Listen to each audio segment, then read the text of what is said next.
Loving the 5 grand a month, Mom. Keith's voice was smooth, too smooth. His arms slid around me light as frost. I could still feel the chill from the Aspen snow outside clinging to his tuxedo sleeve. I blinked up at him, still holding the untouched flute of champagne. The string quartet played softly. Somewhere, someone laughed. 5 grand, I said. My voice cracked like old vinyl. The firelight flickered in the carved marble hearth. Across the ballroom, Madison was sipping red wine and she choked. Keith leaned back, frowning now. I've been wiring $5 Kelvin every month since Dad passed. The fund I set up, you haven't seen it. I hadn't. I lived on my teacher's pension, $1,304 a month. I clipped coupons. I kept the thermostat low. I sewed patches onto socks, for heaven's sake. And now here under chandeliers worth more than my annual income, I was being told there was money, and it had never reached me. I looked at Madison. Her eyes were too wide. Her grip on the glass too tight. The flush on her cheeks, that wasn't from wine. Keith glanced between us. His smile faltered. "What's going on?" he asked. I didn't answer. Instead, I set my champagne down on a tray of caviar blinis and walked through the crowd like a ghost. This was supposed to be a celebration. A rare invitation wrapped in gold-trimmed paper. "Join us, Mom. VIPs will be there. It'll mean so much." Madison's email had been coldly polite, like RSVPing to a charity event. But I came anyway. I had spent 2 nights sewing the velvet dress myself. Midnight blue, same pattern I used to wear to school, plays back in Boise. I traveled 23 hours by bus, wore my only good heels, brushed my hair until it shined like silver. And now I realized the invitation was not love.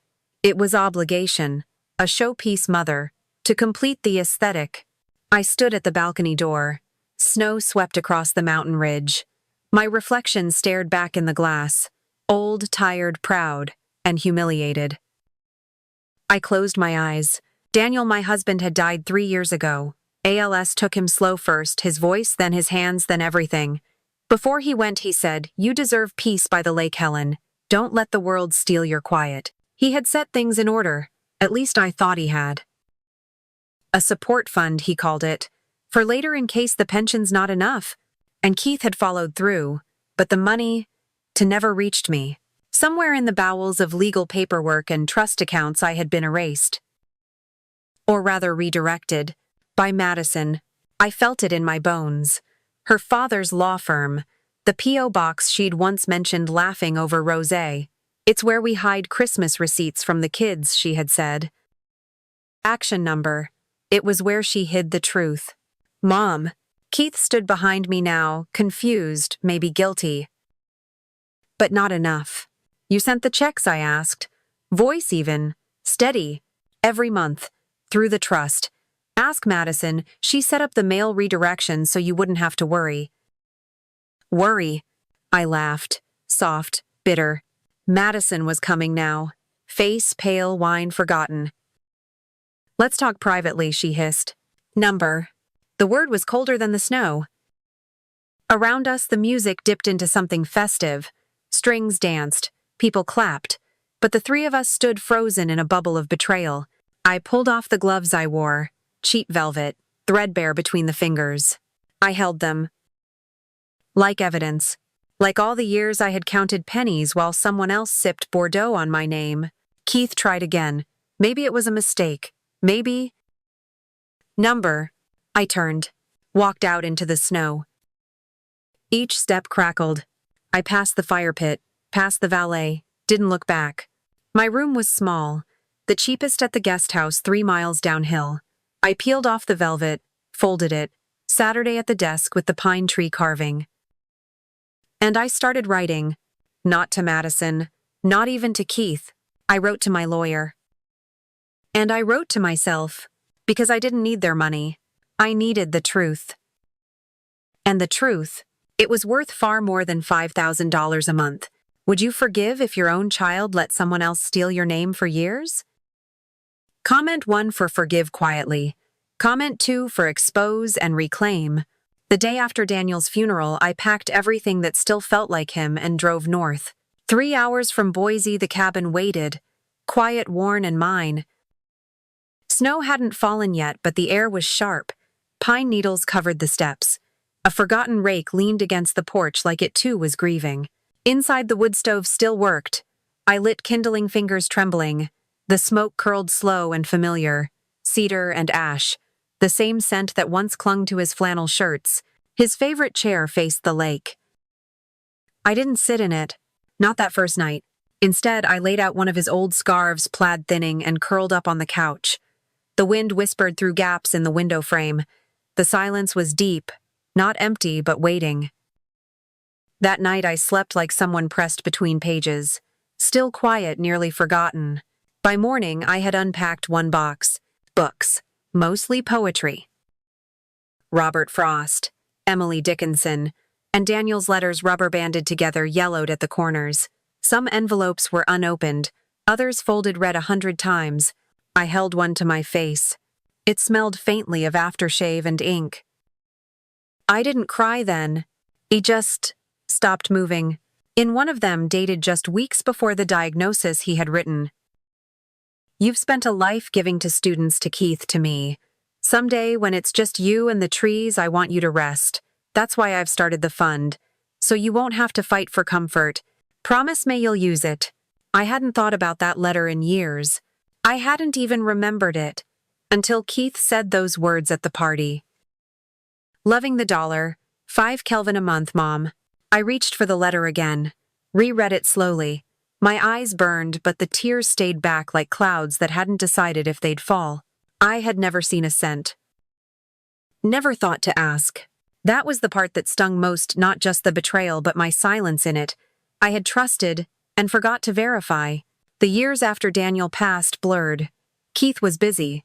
Madison had just opened her boutique. "We'll visit, promise," they said, but didn't. The cabin became my world. I taught a few evening classes online, tended to a small garden, watched the lake shift from gold to gray. Every evening I'd light the wood stove and read by its glow, sometimes aloud, just to fill the silence. I wasn't bitter then. Just tired, and grateful for stillness. But now everything tilted. Had Madison intercepted the fund from the beginning? Had she opened those letters too? My hands curled around the page. There in Daniel's slanted script was a promise, and I had let it slip through my fingers, trusting others to honor it. I looked out the frosted window. The lake was frozen, still, but I wasn't. The first insult didn't come with shouting. It came with laughter. And not even the loud kind, just the tight-lipped chuckle people use when they think you're too old to notice. It was during a brunch 2 days after the party. 12 of us sat around a white oak table in a glass room overlooking the frozen valley. Madison had arranged everything.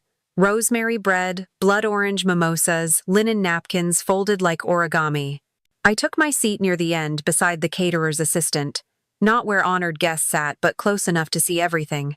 Madison floated between guests like a hostess in a magazine spread. She was in the middle of telling a story about elevating habits when I heard it. "Well, you know how it goes," she said, gesturing casually with her flute of champagne. "Old habits die hard. She still clips coupons, bless her. I've tried, but..."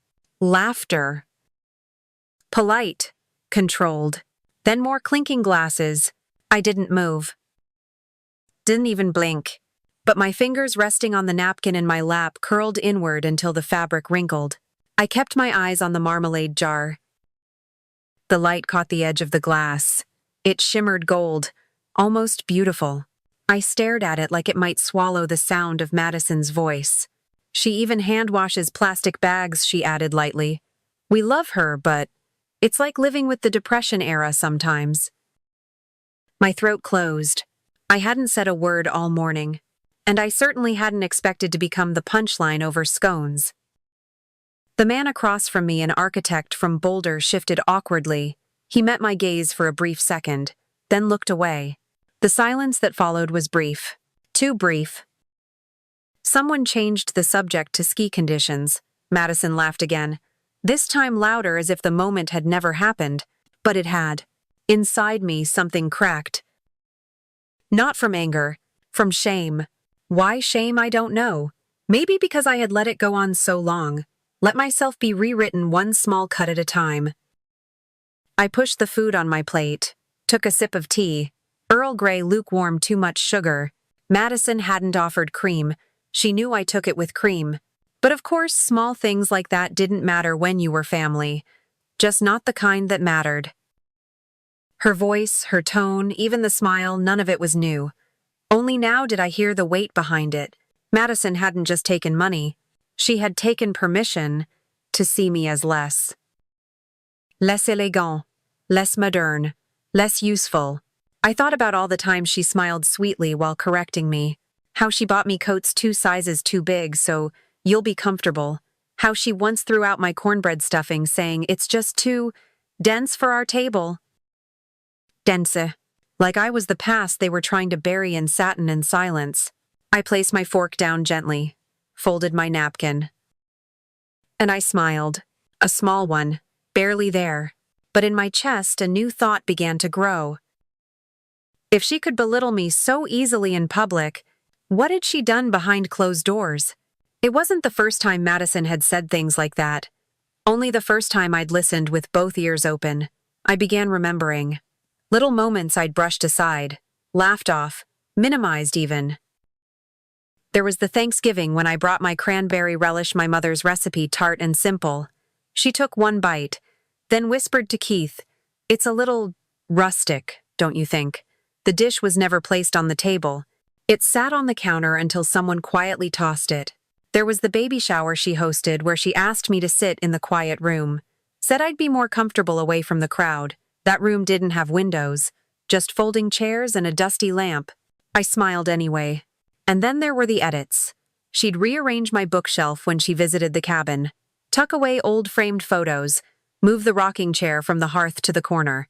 "I just want it to look curated," she'd say, like she was fixing a museum display. Even my voice at dinners was gently muted. "I think we should let the younger ones talk tonight," she once joked. Keith laughed. Not loudly, just enough to sting. That moment stuck in my chest like a splinter. Not because of what she said, but because of what he didn't. He never corrected her, never said, "That's enough, Madison," never asked me what I thought. And slowly over the years I stopped offering. It became easier to nod, smile, wash dishes in the background, be agreeable, be quiet, be gone. But now in the haze of that brunch, a thought returned like cold air through a cracked window. Did I raise him to accept this? Did I teach my son that respect was optional? That sacrifice meant silence? That love looked like luxury bags instead of listening? I thought back to our long walks to school. How he'd hold my hand so tight his small fingers wrapped around mine like ivy. How he cried when I forgot to pack his yellow lunchbox. How he whispered, "I want to marry someone kind like you, Mama," when he was 6 and didn't know what cruel looked like yet. What happened to that boy? And what happened to me? When did I begin mistaking being tolerated for being loved? When did I accept gratitude only when wrapped in packaging? When did I let her rewrite me? I stood that afternoon in the cabin watching the lake stiffen under a blanket of wind. It was gray, flat, still. I remembered Daniel's words again. Don't let the world steal your quiet. But maybe it had. Not with violence, not with screaming, but with smiles, with silk, with omission, and I had let it. Until now. Because for the first time in years, I wasn't wondering if I was overreacting. I was wondering how much I had let myself disappear, and how much I was willing to reclaim. The Monday after I returned to the cabin, I opened the metal filing box I hadn't touched in years. It smelled like dust and ink, paper edges curled upward like they were tired of holding stories no one read. I took out every pay stub, pension notice, tax return I had kept since Daniel passed. Stacked them by year. Highlighted anything that looked out of place. Most of it looked ordinary. Teacher's pension $1 $304.32 each month. Social Security $587. Nothing else. No 5,000. No irregular deposits. No changes in the monthly balance beyond heating oil and groceries. I checked every envelope from the past 5 years. Not a single letter from Keith's firm. Not one from any fund account or trust. The only consistent mail was from Madison gift cards, flyers from boutique brands she endorsed once, even a thank you note from a charity I'd never heard of. Your monthly support helps us continue our mission. I never supported them. I stared at that letter for a long time. Then I picked up the phone. The credit union in Boise had always been kind. I spoke to Marcia, a woman I knew from church years ago. Of course, Mrs. Westwood, she said, tapping on her keyboard. Let me pull up your statements. I waited. Listened to the tick of the clock above the stove. It was off by 6 minutes, always had been. Daniel used to say it ran just enough behind to give us grace. Okay, Marcia said. So, our records do show a series of incoming wire transfers, starting December 3 years ago. My mouth went dry. How much, I asked. $5,000, on the 5th of each month, like clockwork. I gripped the counter. And where were they sent? To your account ending in 7,203. Under your name. But the statements were mailed to... Let me double-check. There was a pause. P.O. Box 8119, Richardson, Texas. My voice was almost gone. I've never lived in Texas.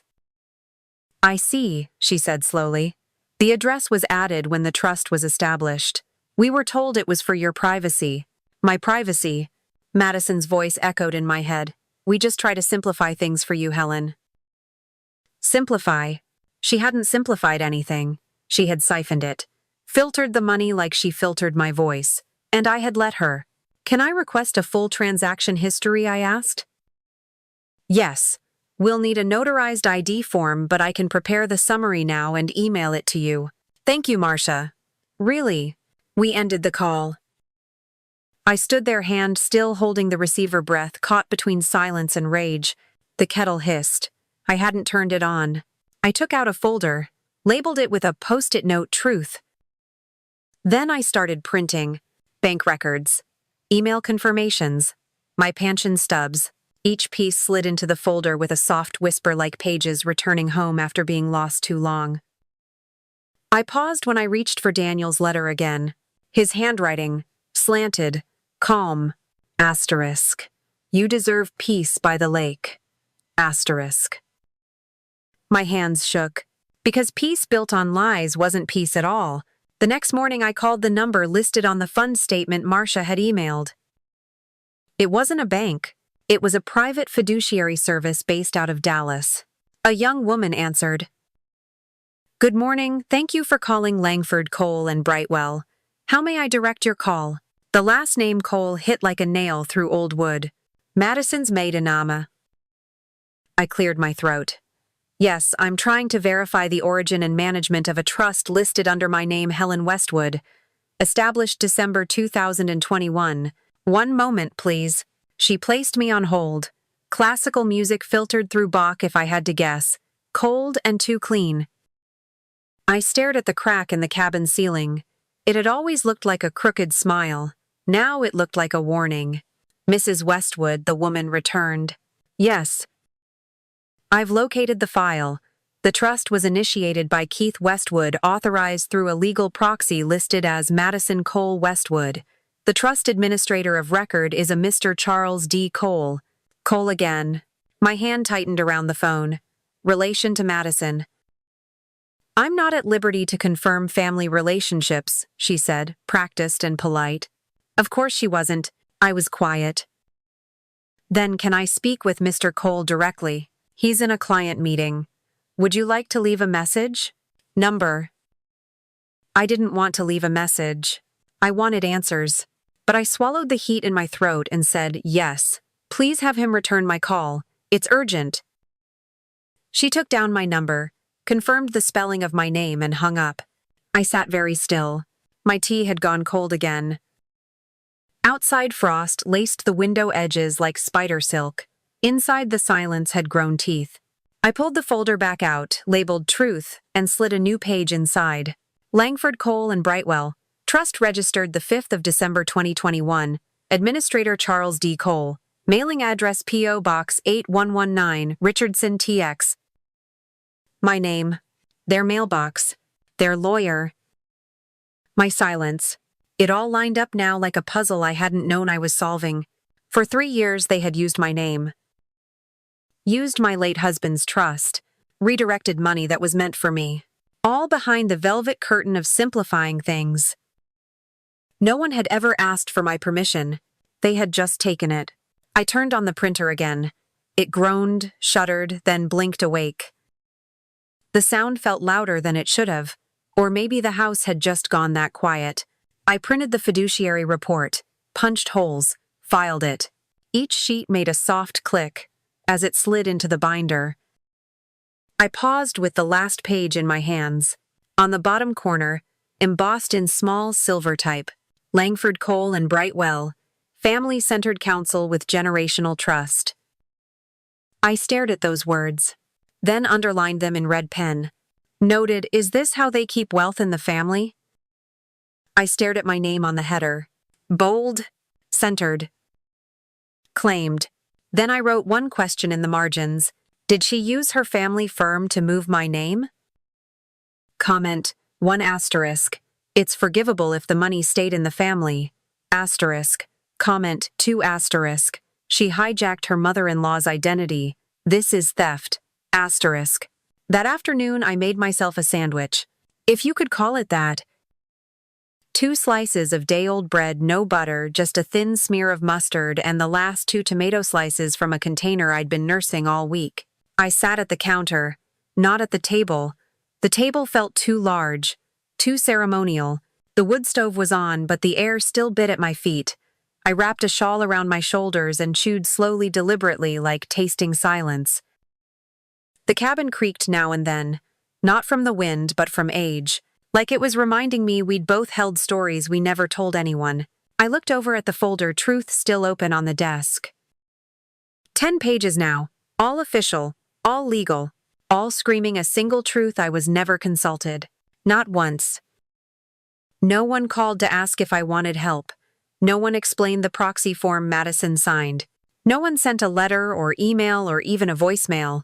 They just rewrote the system and wrote me out. I wiped a crumb from the counter. It stuck to my finger, like guilt. I thought of Daniel. Would he have seen it? Would he have known? Or would he have trusted them too, the way I had? I leaned forward, pressed my palm flat to the counter's wood grain. It was warm from the stove, familiar, but it no longer comforted me the way it once had. I felt hollow, like a frame with no photo. A chime broke the silence. I turned toward the iPad propped beside the stove. Ella. FaceTime. He hesitated, then answered. Her little face filled the screen, framed by unruly curls and a pink fleece hoodie. Grandma, she whispered. Mom's on a call. I snuck away.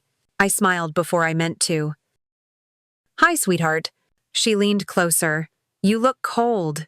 I am a little, I said. How are you? I drew you something. She held up a paper crayon smudged with hearts and trees and a house labeled Grandma's Place. Tears stung. I blinked fast. It's beautiful, I whispered. I'll hang it right by the window. She grinned, then lowered her voice.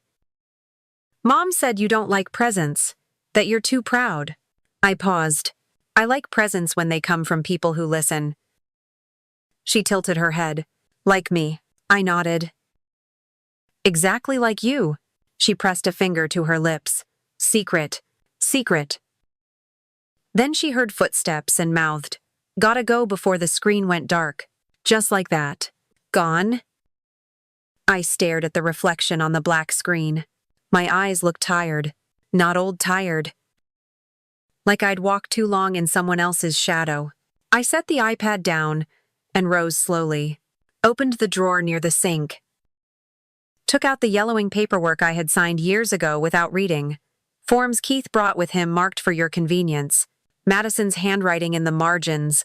Friendly, feminine, sharp. They never gave me copies. Only promises. And now I wasn't even sure what I still legally owned.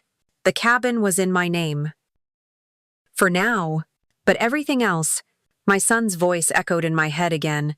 I've been wiring $5,000 a month. And Madison's smile. It's all taken care of. Yes. It had been taken care of. by taking me out. The week before Ella's birthday, I checked the mailbox every day. Not for a gift, just for a card, a note, a small envelope with her scribbled handwriting, maybe stickers stuck on crooked. But it never came. No pink envelope, no folded construction paper, nothing. I checked again the day before, just in case. Inside was a real estate flyer, a phone bill, and a catalog I never subscribed to. I held each piece like it might turn into something else, like it might turn into her. But none of it did. That night I opened the family group chat on my phone. It was something Keith had set up years ago, back when Daniel was still alive, when holidays meant group photos and jokes about turkey stuffing, when I was still part of the background, not just the margins. It had gone quiet lately, but I thought maybe, just maybe, there'd be something there. The chat no longer existed. I searched again. Nothing. Had they removed me? Had I ever been included to begin with? My hands trembled as I scrolled through my messages. Most were one-sided. Me sending birthday wishes, congratulations, questions, no replies. Or worse, thumbs-up emojis. The new version of silence. I closed the phone. My eyes stung, but the tears didn't come. Not because it didn't hurt, because it was too familiar. Pain, when repeated enough, becomes background noise. I stood by the window, arms crossed. The trees outside swayed gently under the porch light. There were footprints in the snow from the mailman. But none led toward my door. For a second, I imagined walking to the party uninvited, showing up with homemade cookies, smiling like nothing was broken, pretending I hadn't noticed the omission. And I realized I didn't even know where it was. No invite, no address, no time. The last birthday I'd attended was Ella's 6th. We painted flower pots. She sat in my lap and told me I made the best pink frosting. She had gotten some on her nose. I had kissed it off. We laughed. Now she was turning 10. 10. A full decade. And somehow I was no longer part of the celebration. I wondered what excuse Madison used this time. Grandma gets overwhelmed. She doesn't like big crowds. She's better in small settings. Always said with care. Always said with distance. Always enough to sound true until you listen closely. I pulled out the last photo I had with Ella taken at the cabin. Her arms around my neck, my face half laughing. We looked like family. We were. Still are, I told myself. Still could be. But the gap was growing. Not just in miles. In meaning. I had become a footnote, a name they used when needed, a background character in birthdays, holidays, even legal documents. And I let it happen. I had told myself love didn't need proving, that being steady, being kind was enough. But I was starting to wonder, maybe presence isn't proof. Maybe proof is when someone saves you a seat without asking. Maybe love is when someone notices you're missing and calls. Not texts, not hearts or thumbs. A voice, saying you should have been here. And meaning it. I sat down, folded the photo, slipped it into a drawer with a soft click.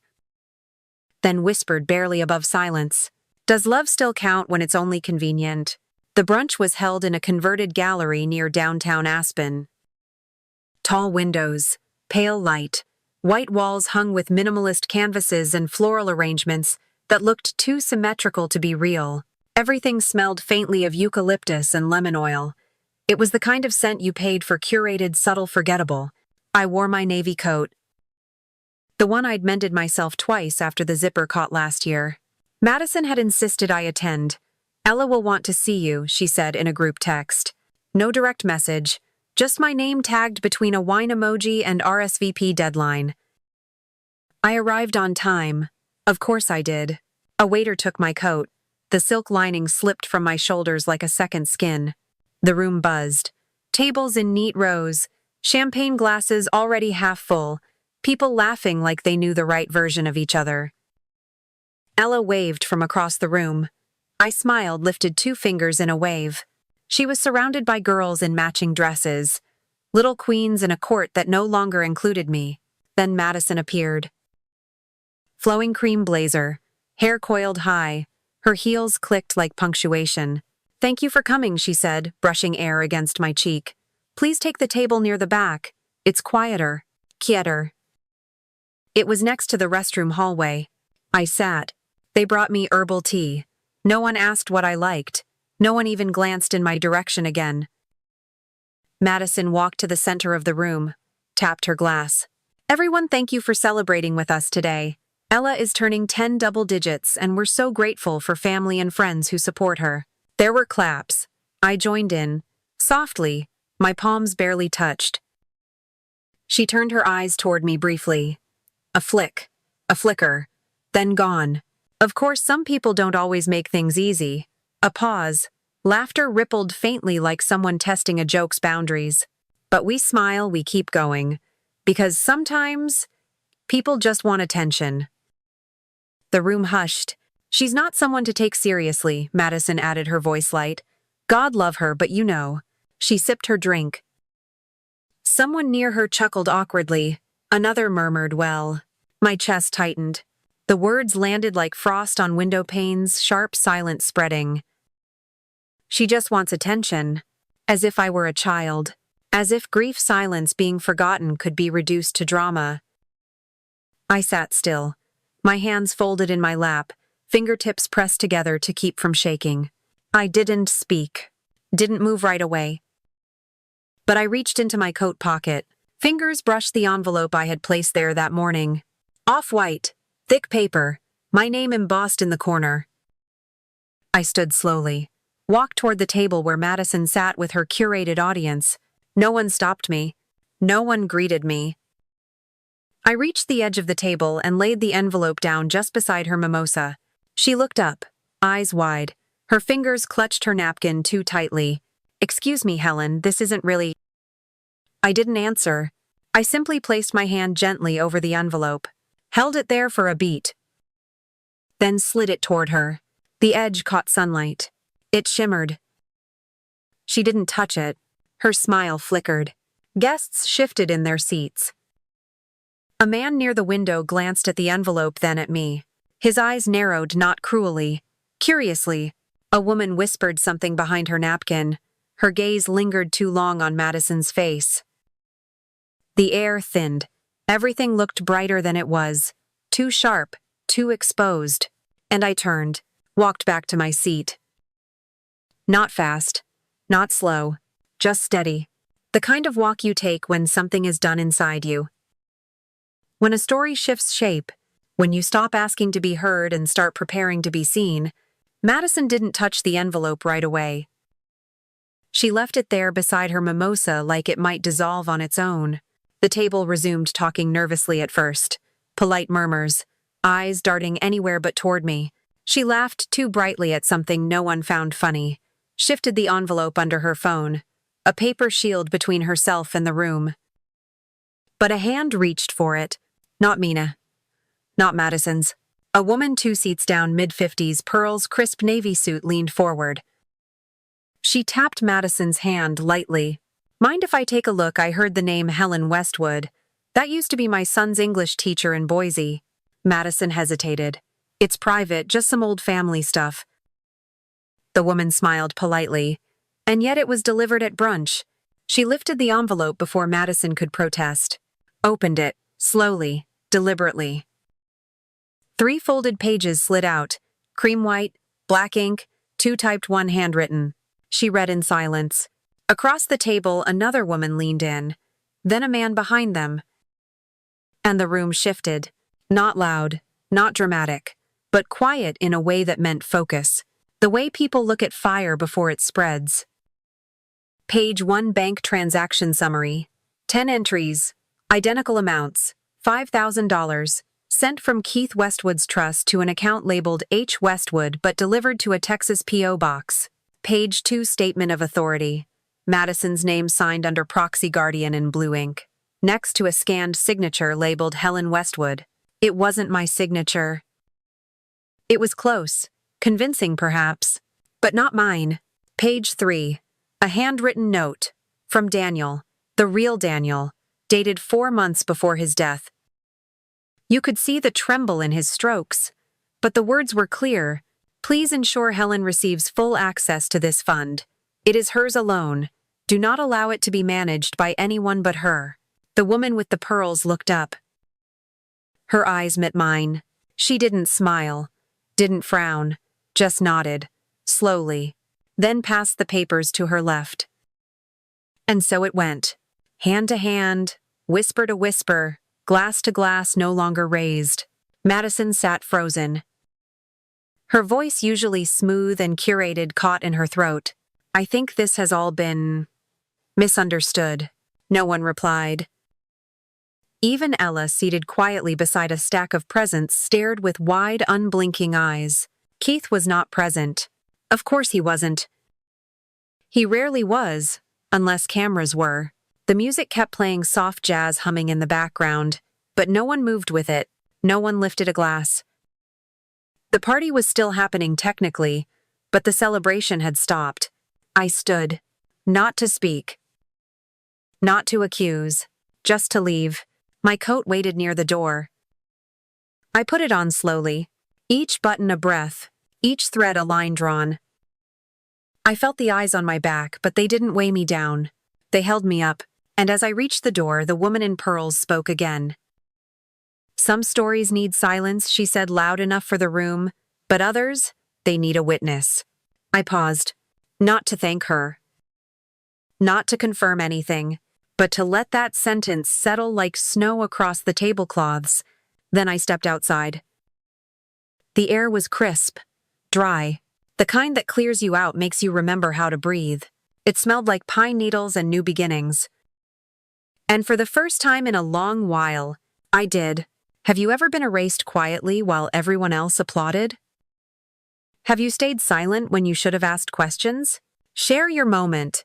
And if this story spoke to you, don't just listen. Be the witness someone else may need. I returned to the cabin that night just after sunset. The drive was long and silent. Aspen disappeared behind me like a stage set torn down after curtain call. I didn't turn on the radio. Didn't need noise. The tires crunched over fresh snow in the driveway. The porch light blinked on, automatically flickering like it had forgotten how to shine. Inside, the air smelled of cedar and memory. I hung my coat by the stove, lit kindling, Saturday at the table, and waited for the crackle. My hands trembled not from cold, but from the weight of stillness. There was no applause here, no audience, no curated reactions. Just me, and the file box that had waited patiently in the corner for years. I pulled it out, placed it on the table. One of the hinges squeaked. The lid groaned. It had not been opened in a long time. The contents were neatly bundled, Daniel's doing.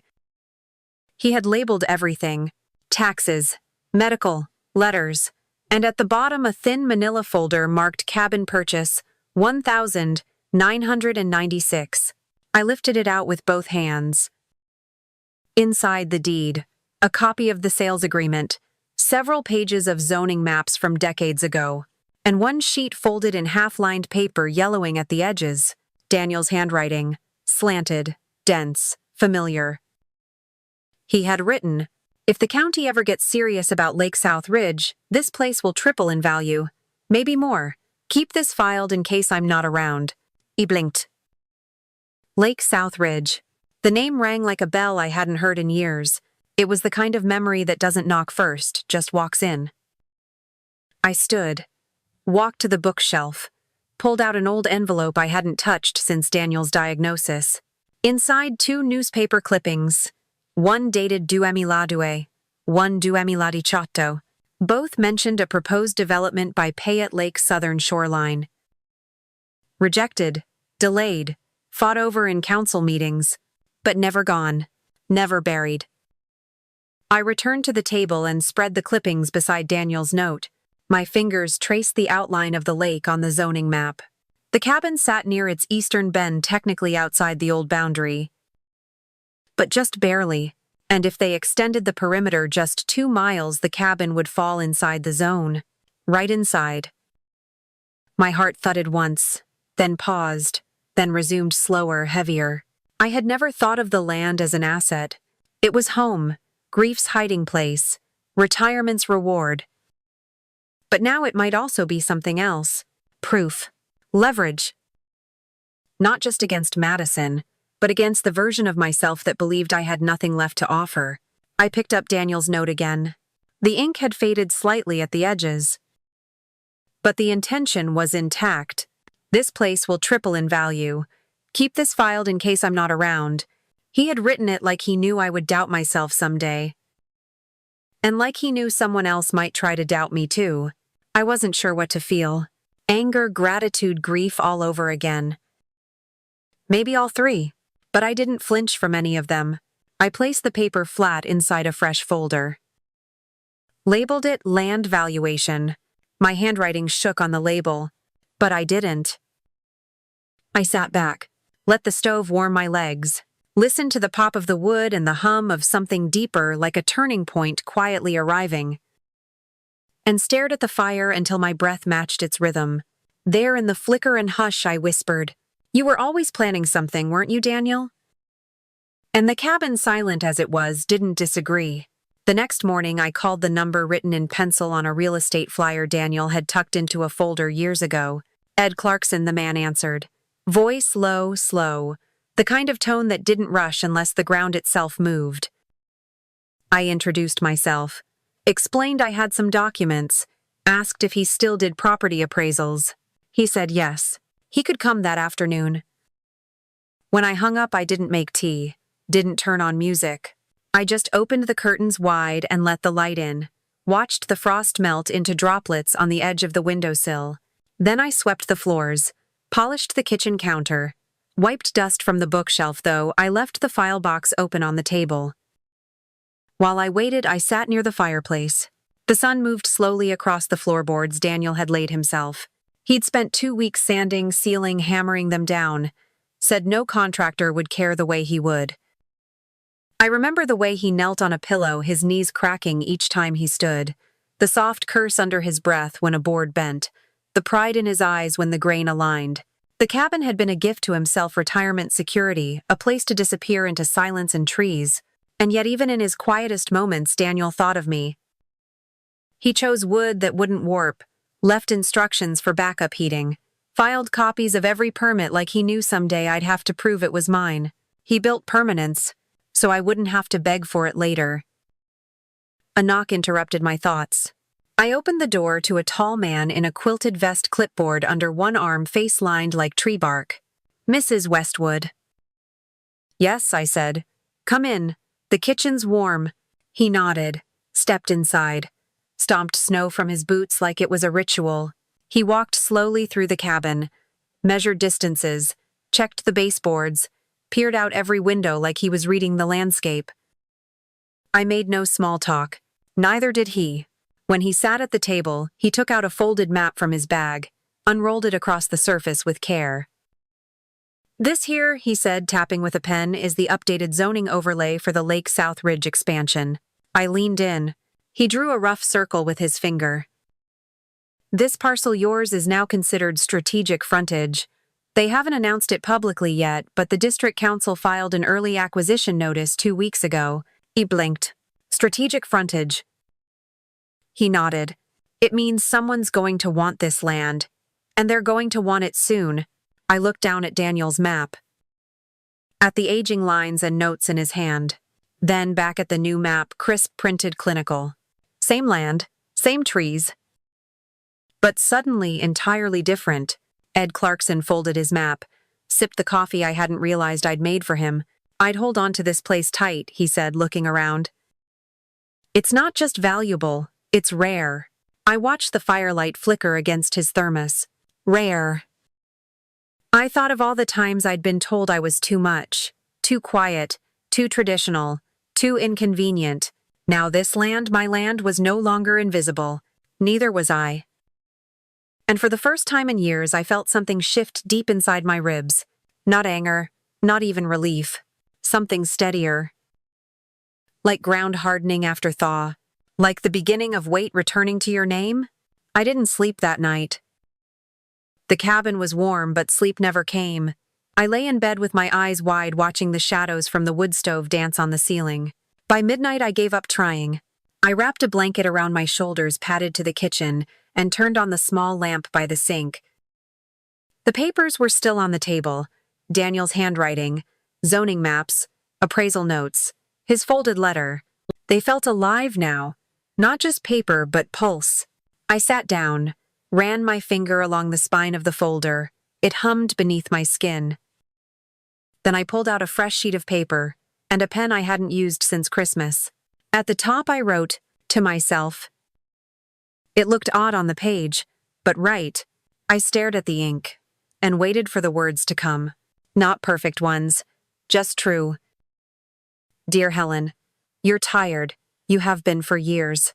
Tired of waiting for someone to notice, to ask, to remember. But tonight something different is happening. Tonight you know they won't ask. And that's okay, because now you're done whispering. Now you choose to speak even if the only person listening is you. I paused. The fire popped. A log cracked in two. I glanced over and remembered the night Daniel made that firewood pile. He had done it by hand, refused to buy pre-cut logs. Built things last longer, he said. He had smiled as he stacked them, sweat on his neck, flannel sleeves rolled high. His hands were rough by then. ALS hadn't taken his grip yet. That came later. On the last clear day before his body began failing him, we had tea on the porch. He sipped slowly, his eyes on the lake. Then he turned to me and said, "You still have more to teach." It was quiet. No one else heard it. No one else needed to. But I had stored that sentence deep in my chest. And now, it rose back to the surface.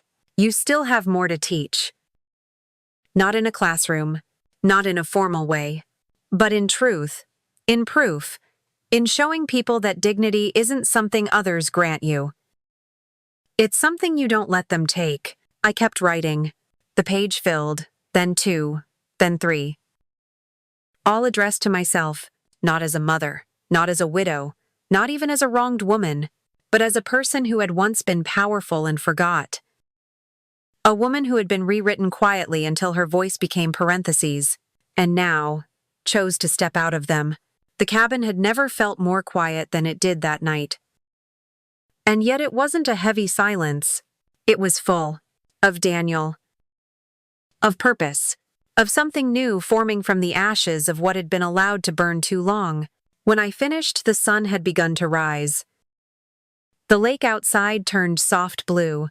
Snow glinted across its frozen surface like scattered salt. I folded the letters carefully, placed them in a clean envelope, labeled it "Not Forgotten." Then I stood, rolled my shoulders, breathed deep, the kind of breath you take when something unnamed begins again. By noon, I was on the phone with a law office in McCall.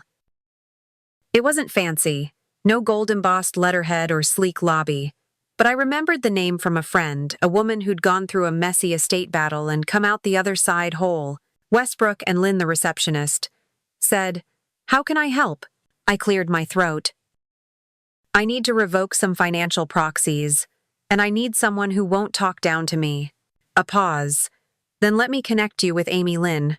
Amy was my age, maybe a little older. Her voice held a kind of steel I hadn't heard in a long time. Not sharp, not cold, just anchored. We spoke for 20 minutes. I explained everything, what had happened, what I'd found, what I still didn't fully understand. She didn't interrupt. Didn't rush. She listened like someone who knew erasure wasn't a metaphor, it was a strategy. When I finished, there was a pause. Then she said, "You're not the first, but if I do my job right, you'll be the last in your family to go through this." That was all I needed. We met in person 2 days later. Her office was lined with thick file boxes and a photo of her mother above the desk. She was a nurse, Amy said, catching my glance. Told me paperwork is where people get erased. So I made it my job to keep them on the page. She laid out the documents, each one in order: revocation of power of attorney, transfer of trust administration, updated deed of ownership, addendum to will. There was a quiet reverence to how she handled the pages, like she knew what they meant. "Some of these," she said gently, "you signed years ago under presumed consent. There's no blame in that, only correction." I nodded. "No shame." No trembling. Just correction. We reviewed each clause, each dollar, each asset, each signature. I initialed margins, asked questions, rewrote a line where my name had been abbreviated Helen W., as if that small cut had always bothered me. She didn't flinch when I asked to add a clause, didn't blink when I crossed out a name, and when it came time to sign, I picked up the pen slowly. My hand hovered. The room didn't hold breath. I did. Then I pressed ink to paper. Once, twice, 3 times. Each signature louder than any confrontation I could have staged. Amy looked at me. "You okay?" I nodded. Then whispered almost to the page, "This is not revenge. This is recovery." She didn't ask me to explain. She just slid the last document into a folder marked Active Protection, Client Helen Westwood. The words glowed. Not literally, but real enough to feel like armor. She walked me to the door. "You did more than most would," she said. I turned to her. "I did what I should have done sooner." "That's still brave," she replied. Her hand rested briefly on my shoulder, not as comfort, as acknowledgement. The wind had picked up outside, snow swirling like salt over the gravel lot. I stepped out, pulled my coat tighter, and whispered again, not to the wind this time, but to myself. "I'm not what they thought I'd be." And this time, I believed it. The first call I made that morning was to the bank. A direct number, no call center, no hold music. I had saved it from years ago when Daniel handled things the old-fashioned way. "Catherine speaking," the woman said, crisp and polite. "This is Helen Westwood," I replied. "I need to terminate all recurring transfers associated with the Westwood Living Trust." She hesitated. "Would you like to speak with your designated proxy?" "No," I said steady. "I'm the proxy now." Silence. Then, "Yes, ma'am. Let me verify some details." We went line by line. Keith's account, Madison's investments, the so-called maintenance allocation. Each one tied back to me. Each one a drip I hadn't noticed bleeding me dry. It took 15 minutes. And in that time, I erased 5 years of quiet betrayal. When it was done, I stared at the balance on my screen. It didn't feel like a victory. It felt like breath. A slow inhale after years of shallow gasps. I didn't celebrate, didn't smile. I opened a second browser tab and searched for nonprofit foundation Idaho personal fund setup. That led me to a small firm in Boise. Family-run, low overhead, specializing in education-based giving. I dialed the number, explained my situation. The man on the other end, Jacob, didn't blink. "I set up a fund last year for a retired librarian who wanted to support single moms going back to school," he said. "This sounds like something we'd be honored to help with." By the end of the call, we had a name, the Westwood Legacy Fund, a registered 501c3 inch progress. Purpose: to provide direct scholarships and emergency grants to public school teachers who are widowed or caregiving alone. No lengthy forms, no essays, just dignity. I didn't cry when I filled out the paperwork. But I did stop at one question: who do you wish to name as successor trustee? The box was empty. I stared at it for several minutes. Keith's name had once filled it, automatically. By tradition, by assumption, but not anymore. This time I wrote, "To be selected by a committee of women over 60 retired from public education with lived caregiving experience." It was wordy, but it was mine. I signed the bottom, dated it. And then I opened my checkbook. The largest transfer I had ever made in my life. Cabin valuation. Savings rollover. What remained of Daniel's life insurance? All of it moved into a separate protected account. No strings, no family signatures, no assumptions. Just choice. My choice. I sat back in the kitchen chair, steam curling from the tea I hadn't touched. Outside, a squirrel darted along the porch railing, then paused tiny paws against the glass. It looked in at me, and I looked back. Not every witness is human. I stood, closed the laptop, filed the signed forms in a new drawer labeled Foundation. Then I walked to the bedroom closet, pulled down an old fireproof lockbox. Inside were Daniel's last tax forms, his dog tags, and the draft will he had written before the diagnosis took his hands. I pressed the key into the side panel and turned. The lock clicked. Tomorrow I'd meet Amy again, this time to notarize a new will. But tonight, I would sleep. The building sat quietly between a dentist's office and a title company. No flag, no fanfare, just a wooden sign, notary and a state witness, appointments only. I arrived 10 minutes early. Snow fell in slow spirals as I locked the car and adjusted my scarf. The wind didn't bite, it brushed. Inside, the waiting area smelled faintly of lemon cleaner and paper dust. A receptionist handed me a clipboard. "Mrs. Westwood, they'll call you shortly." I sat down across from a woman with silver hair pulled into a careful twist. She smiled, polite but tired. We didn't speak. The office door opened. A man in a gray vest gestured toward me. "Miss Lynn is ready for you." Amy stood behind a table already set with documents. She nodded toward the chair. "Take your time." The folder was thick, heavier than it looked, like the past always is. I flipped to the page titled Beneficiaries. Line by line, my eyes scanned the names. Keith, Madison, both neatly printed, long protected. I took the pen, crossed them out. The ink line was slow, deliberate, a single motion that took 20 years off my back. Amy said nothing, only slid the next form forward. On it I wrote, "All remaining assets, liquid property investments are to be redirected into the Westwood Legacy Fund." The pen didn't stutter. My hand didn't shake.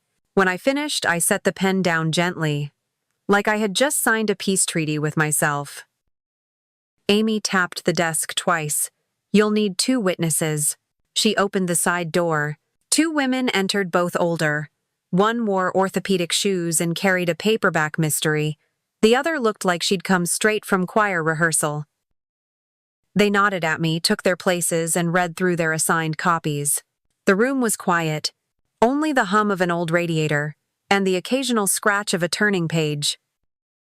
Then one of the women, the one with the paperback, looked at me and whispered, "Goodness, I wish I had your courage." I met her eyes.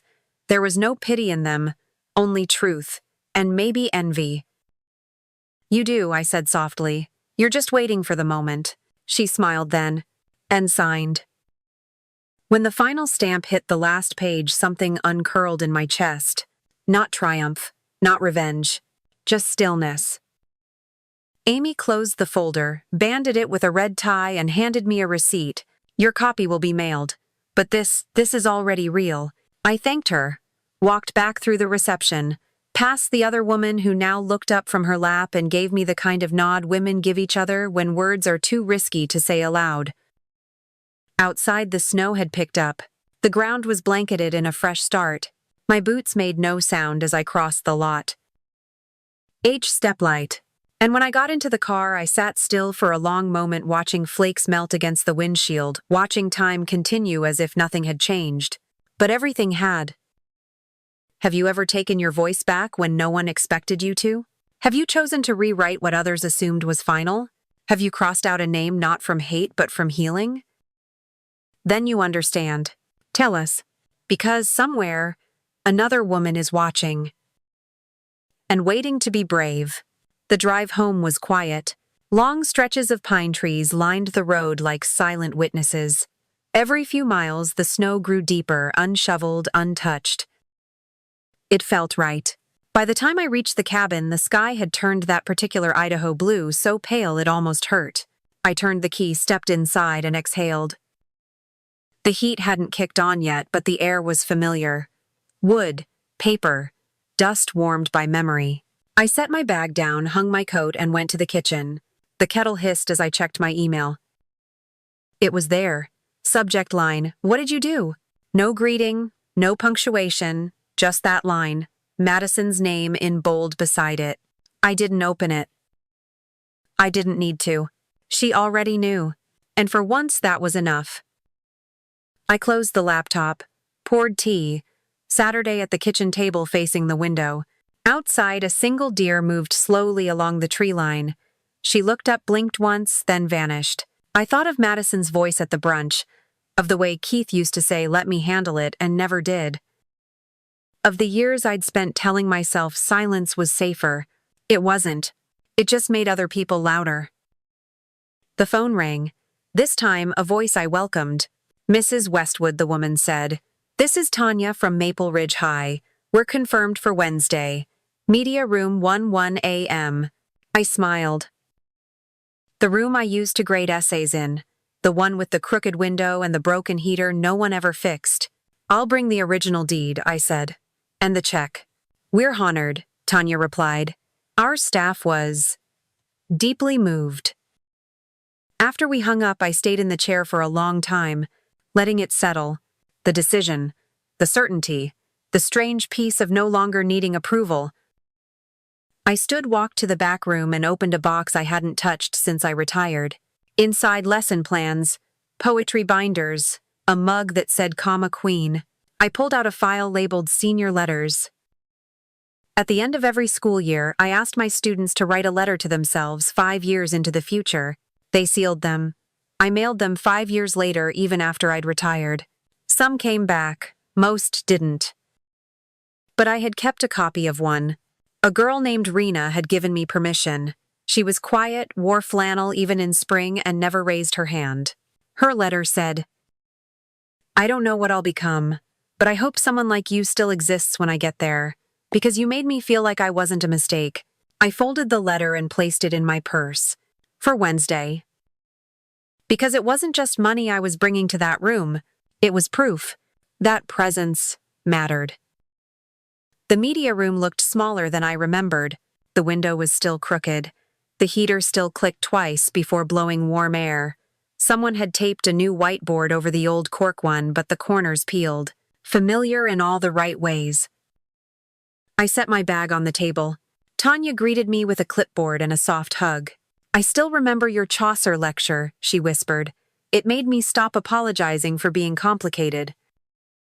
I laughed. "Chaucer's good for that." She led me to the front of the room. 2 rows of folding chairs, a mic stand someone borrowed from the AV closet, and a stack of manila folders labeled "Press Copy, Legacy Fund." The local reporter was already there. Young, mid-22nd, wore a coat 2 sizes too big and scribbled in a red notebook. Across from him sat Carol, a former science teacher who once threw a dissection tray out the window after a student made a frog joke. She nodded at me. No words, just presence. 3 more people trickled in. A man I recognized from the school board. 2 students older, now taller, sharper around the eyes. I took a breath, stepped behind the podium. The mic didn't work. I didn't need it. "My name is Helen Westwood. I taught English here for 31 years. A pause. And today I'm not here to talk about curriculum." Someone had chuckled. I smiled. "I'm here because silence is expensive." Heads tilted. I spent the last year discovering just how easy it is to be erased financially, emotionally, historically. But I also learned that erasure isn't always violent. Sometimes it's polite, processed, paper-signed. The young reporter looked up sharply. "But I've also learned that there's power in starting over. Quietly, thoroughly, without asking permission." I reached into my bag, pulled out the letter from Rena, unfolded it. Read aloud.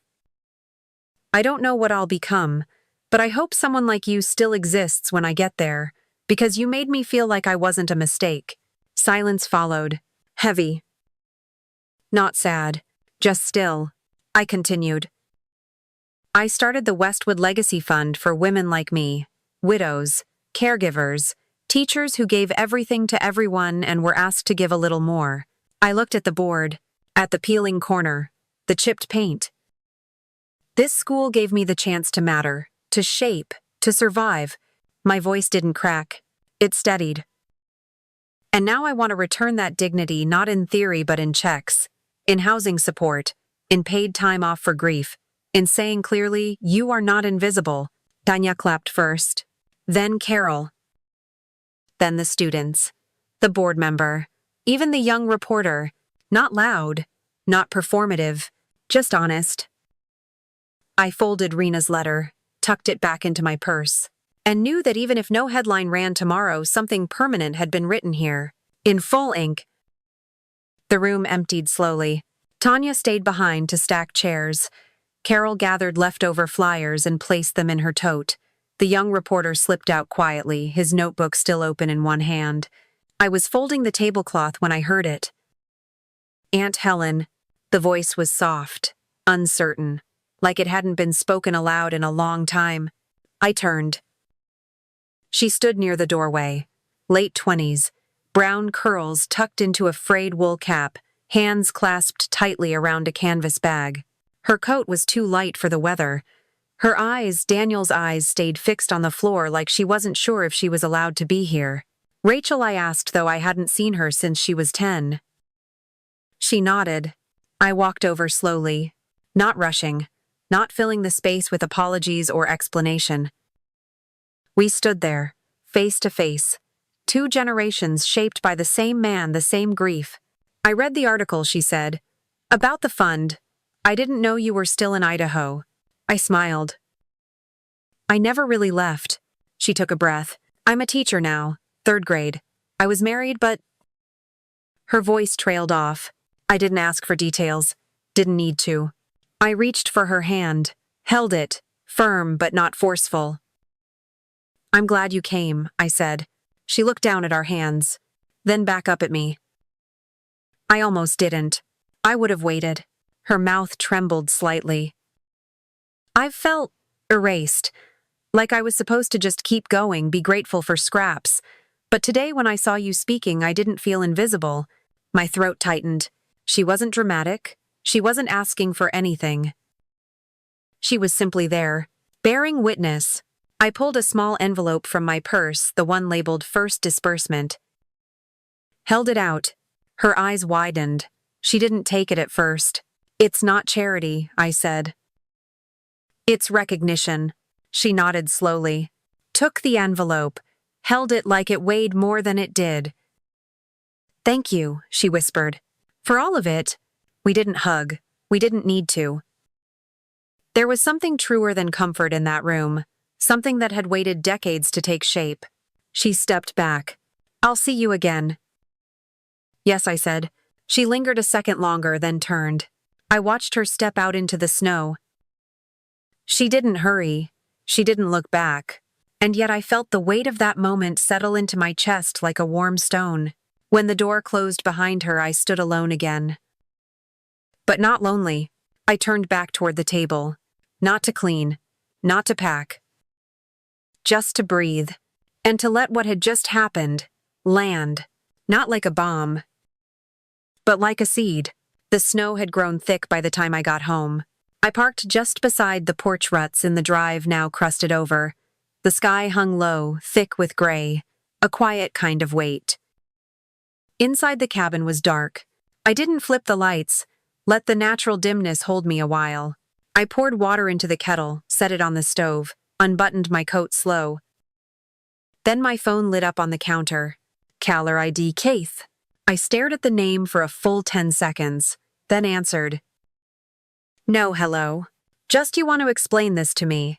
His voice was clipped, wound tight. I didn't sit. There's nothing to explain. You cut us out of the will, he said. You froze the trust. You embarrassed Madison publicly. You're acting irrational. The tea hissed behind me. I didn't move to pour it.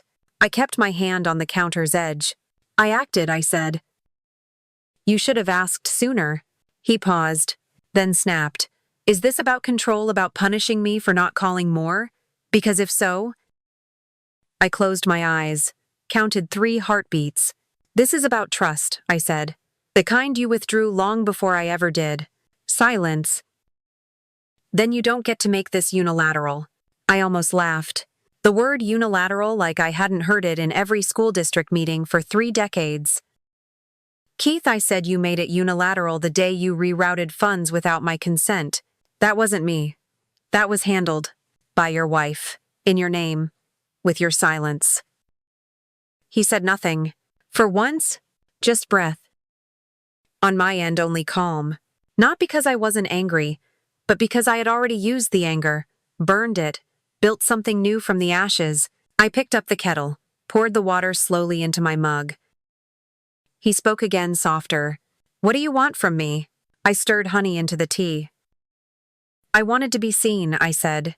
"Years ago, I wanted you to know who I was outside of birthdays and wiring schedules. And now, I lifted the mug, sipped. "Now I want peace. You think this buys you peace?"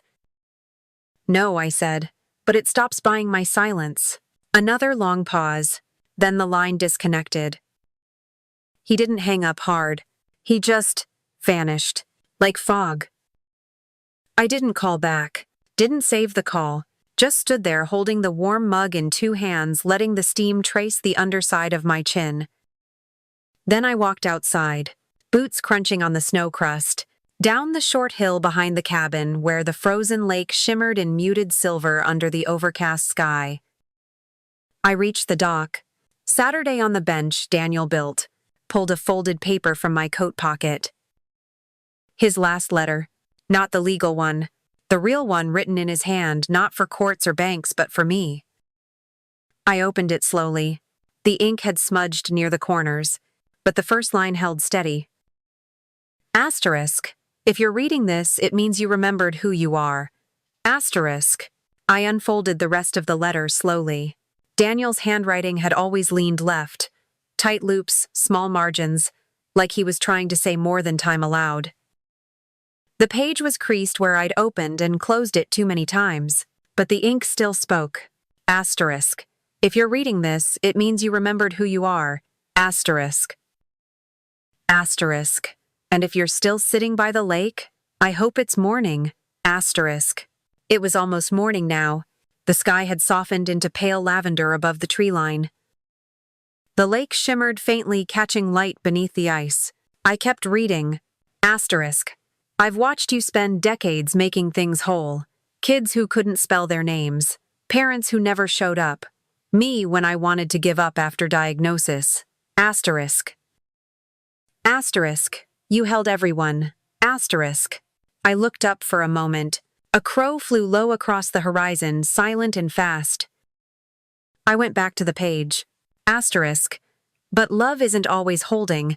Sometimes it's stepping back and watching someone stand without you. Asterisk. Asterisk. So this is me doing that, Helen. Loving you enough to step away. To let you figure out what's yours and what was just borrowed. Asterisk. The breath caught in my throat. Not from grief, but from recognition. He had seen me. Even in the final weeks, even with muscles failing, he had looked through the mess of caregiving and guilt and exhaustion and seen me. Asterisk. You taught so many others how to speak up, how to rewrite their endings. Asterisk. Asterisk. Maybe now teach yourself how to be free. Asterisk. I folded the letter back careful at the seams, slipped it into my coat pocket.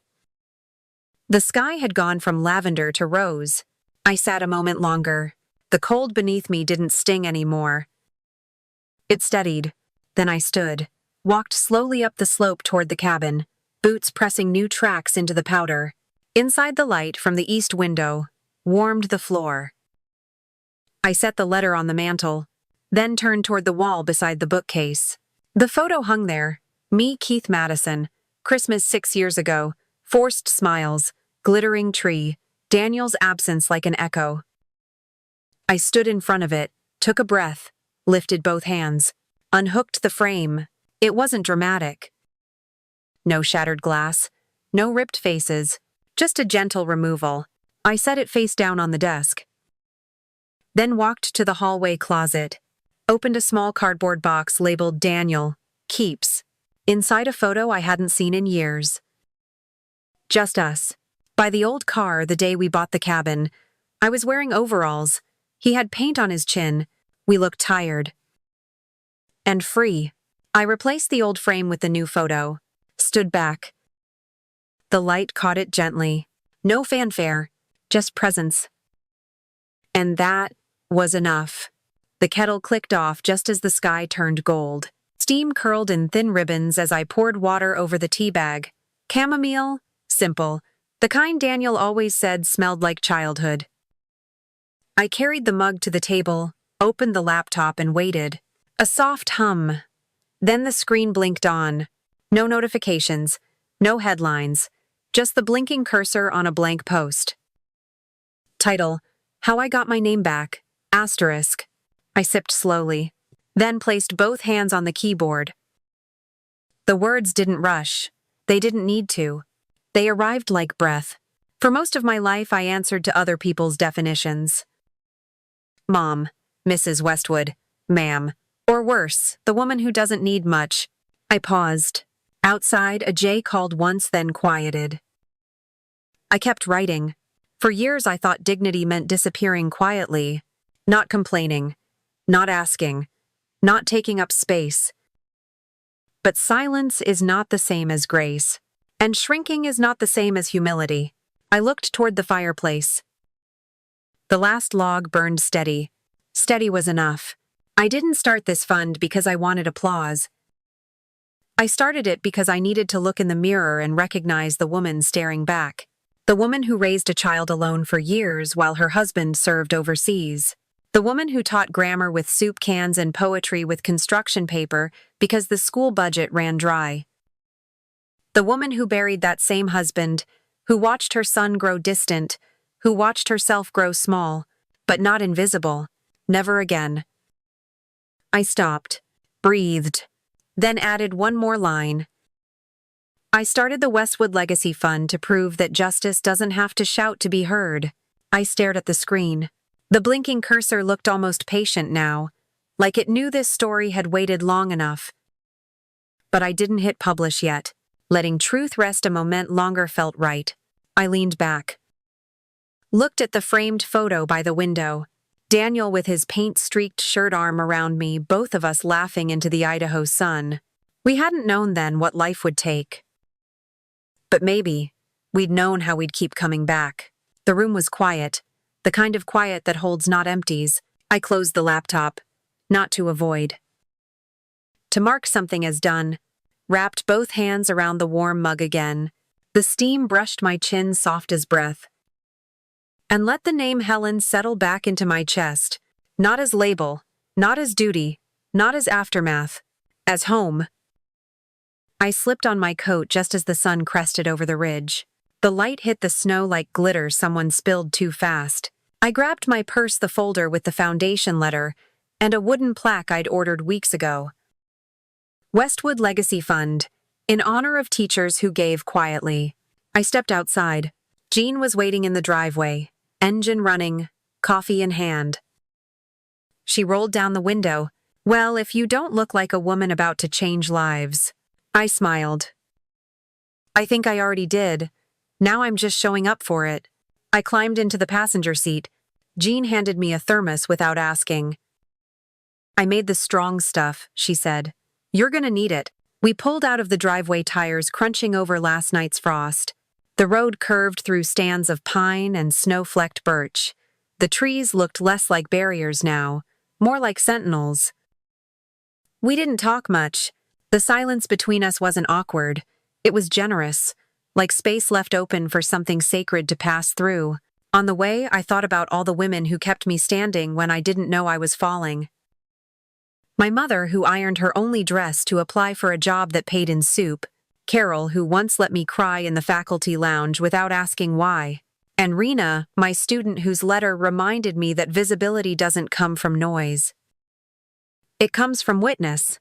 Jean turned the radio down. You nervous? No, I said, and I meant it. Not because I knew what I was doing, but because I had already survived the worst of forgetting. Now I was just remembering loudly. The parking lot came into view, kids in puffy coats hopping toward the doors, teachers with clipboards, the school sign out front. I stepped out of the car holding the plaque tight. Inside, a small banner hung near the office. Today, first recipient of the Westwood Legacy Fund.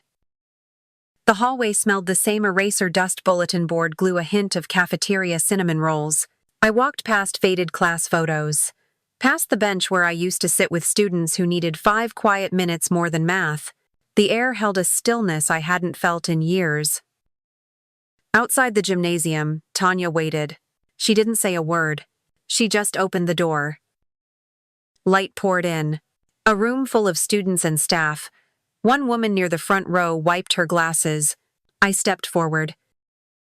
Not to teach, not to explain. Just to stand in full view, for every woman who had once folded herself small and was now unfolding again. If this made you feel seen, tell us how, because somewhere out there another woman is still whispering her own name and waiting to be heard. You're not alone.